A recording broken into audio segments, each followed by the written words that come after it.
Joker, Todd Phillips' masterpiece. 2019, best movie of the year, in my opinion. No doubt about it. It's one of the greatest movies I have ever seen. Joaquin Phoenix knocked it out the park. Absolutely knocked it out the park with his portrayal of Joker. He has a name, Arthur Fleck. And when I watched the movie, when it came out, a lot of things were going through my head. I was like, I don't really know what's real, what's not real, because when you watch the movie, you're watching it through the mind of Arthur. And Arthur is very, very mentally disturbed. So what's reality? What's not reality? I don't really know. But the end of the movie kind of had me really kind of scratching my head. And now we have, via Kevin Smith, we find out that the alternate ending of this movie was going to be very, very terrifying and probably would have really kind of, I don't know if people would have been too happy with it, to tell you the truth. Now, one thing we know from watching the movie is that Arthur, he doesn't just kill to kill. He pretty much killed people that kind of picked on him, that put him down, that kind of thing. That's why you kind of saw, remember the short guy, the real short guy, the dwarf? He actually let him go in the movie because he always treated him well.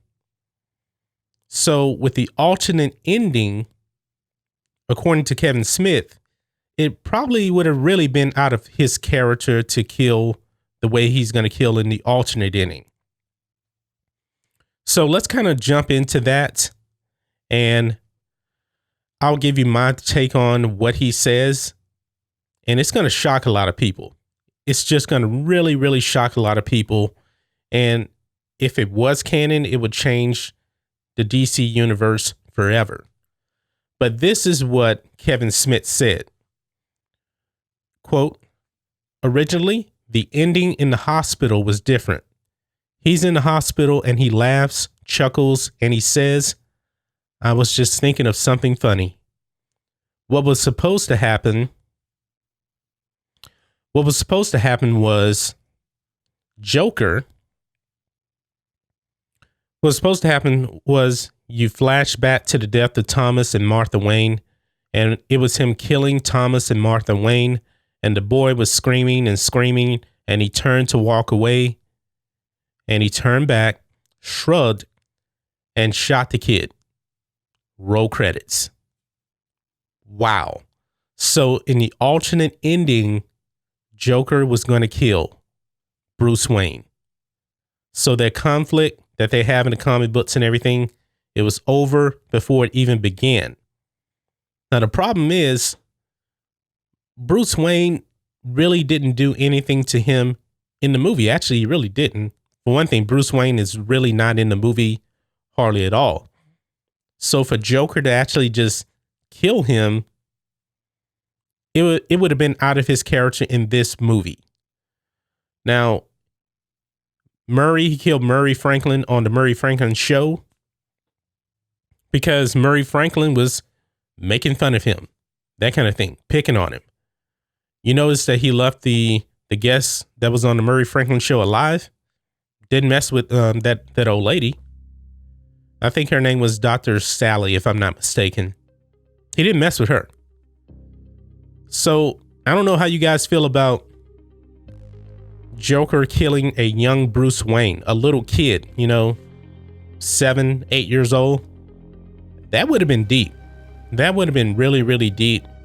I don't know if I would want to see that on screen in this movie, for him to kill Bruce Wayne in that way.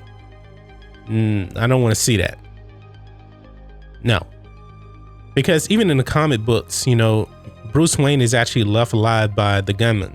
I don't remember who the gunman was from the comic books, but it wasn't Joker. We know that for sure. That would have been very, very terrifying, guys. Very terrifying if that was to actually happen in this movie. So I like that they kept the concept of Bruce Wayne being alive, because They can make up a whole bunch of stuff, you know, have a Batman movie with this version of Joker in it. If they had Joker take out Bruce Wayne as a little boy, that would change everything. It would probably kind of diminish Joker somewhat because, you know, Joker and Batman, they are tied by the hip. They're attached to the hip. And I'm glad that they left Bruce Wayne alive. But that's pretty much it, guys. Alternate ending sounds very, very dark. I'm glad that they didn't go this route at all. I'm glad that Bruce Wayne gets to live to see another movie. And hopefully, you know, we can see a Batman and this version of the Joker go toe to toe. Maybe they can make the Todd Phillips Batman movie tied into this Joker movie. We'll have to see about that. But anyway, that's just my thoughts on this. What do you guys think of this? The Joker alternate ending. Was it too dark? And are you glad that they cut it out the movie? Let me know what you guys think about all this in the comments. If you're new here to the channel, please hit subscribe to catch future videos from me. And we will catch you on the next video. John Matrixx, out.